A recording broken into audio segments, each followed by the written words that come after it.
I didn't take a tour, no buses, no group schedules. The weather was not in my favor, but I found the Northern Lights. In this video, I'll walk through how I did that and share some tips that might be helpful in case you decide to go out searching for the Northern Lights by yourself. I do want to start by saying I'm not a professional or a local, but I will be sharing tips that kind of helped me as a complete Northern Lights dummy. So a little bit of background, I first saw the Northern Lights about 2 years ago in Finland. It was a really special experience. It was my first ever time, but they didn't last very long. So I kind of took it in, really enjoyed the moment, but by the time I tried to take out my camera and take photos of it, they were gone. So in March earlier this year, I went to Norway, specifically went to Tromsø and the islands around that area to try and capture these beautiful lights again. So when we first got there, I looked at the weather, I looked at the aurora forecast, and everything looked really, really bad. I pretty much just went to my hotel room, got sad, cried in bed, and just thought that my entire vacation was ruined. But then I kind of worked on my mindset. I was in this beautiful place with scenery that I'd never seen before. There was so much to see and do and photograph, and I could choose to just sit in my hotel and be sad, or I could actually enjoy my vacation. And I decided that I was going to try every single night and go out regardless of what the weather forecast looked like and just see what I can find. One of the most important things when it comes to looking for the Northern Lights is to get out of the city. So if you can, I highly recommend renting a car so that you're able to drive around on your own schedule and go to more remote areas where you have better chances of seeing the lights. So that first night, we decided to head out once it got dark. And I had no expectations at this point because the weather forecast was really bad. It said it was going to be super cloudy. I looked out of my window, it was cloudy. But as soon as we stepped out of the hotel, I looked up and I just saw this little aurora. No prediction said that it was gonna be there. And so one of the biggest tips I have is just go out anyway. It might say the weather isn't good, but you never know. So that aurora was a little light and sort of hiding behind clouds, but I really took it as a sign to keep going.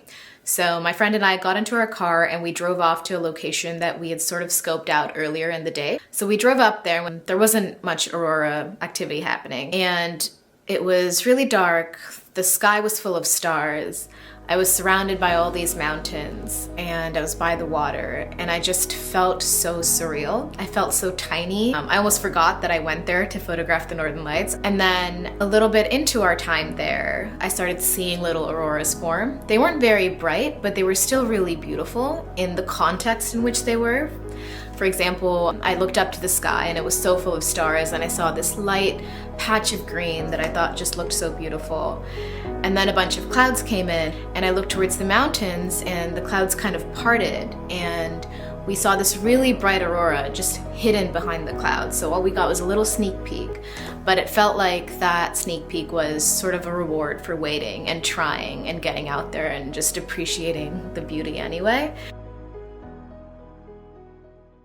So one of the most important tips I have here is to do your research in advance and save locations. I even visited some of these places during the day to kind of take away that element of uncertainty, because ultimately at night when, maybe you get an alert saying there is aurora activity, the last thing you want to do is panic and think about where to drive. So on day 3, we had now driven off to this other island about an hour away from Tromsø, and we planned to stay there for the rest of our trip. That evening, I pulled out my phone and looked at my apps. Specifically, I looked at Aurora Reach and Windy.com. There's a lot of different apps out there, and I kind of got overwhelmed. So if you're like me and aren't a weather scientist or an expert, I recommend just focusing on these 2 apps. So when I looked at these apps, one of them said that there is a very, very low chance of seeing auroras. And when I looked at windy.com to understand the cloud coverage, I saw that it was really, really cloudy. But as I looked at the app a little bit more, I saw that there was a little small kind of area that didn't have cloud cover, and it seemed like the wind was blowing in our direction. So I took a guess and assumed that this little patch of land about 5 minutes away from us might be cloud-free. We got into our car and just decided to drive there and just see what we see. We got to this little spot. It was on the road by the sea, and somehow there was this huge patch of cloudlessness. and we looked up and just saw the most beautiful aurora. It felt so special to just be there by the sea all by ourselves. So we took some photos, really took it in, and then suddenly this blizzard popped up out of nowhere and we were just caught up in a snowstorm.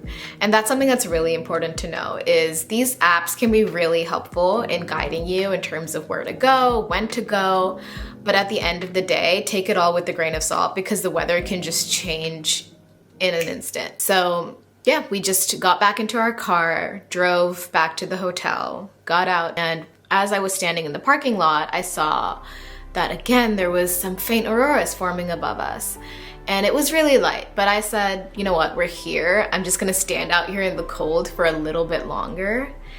And in about 5 minutes time, the sky absolutely exploded. There was this huge, really vibrant aurora that was just dancing above our head. And it was just the most beautiful thing I'd ever seen. And luckily, I had my camera equipment set up and my tripod set up. And now when I look back, that is something I should have done all along.